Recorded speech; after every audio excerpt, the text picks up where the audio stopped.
I have to try to continue to keep them engaged, and so I do try to do a lot of group work. I try to ask a lot of questions in class and try to get them involved that way.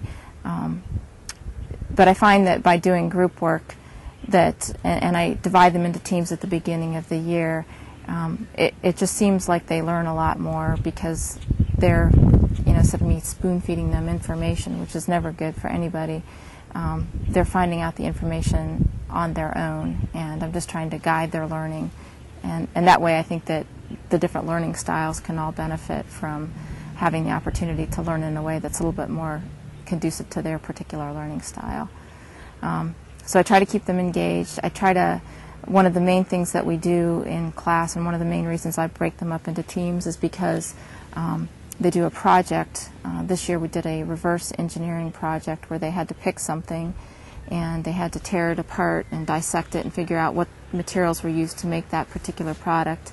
And then we collaborate with lab, and then they have to pick an alternative material and then figure out a way to test that material for a property that they're interested in doing.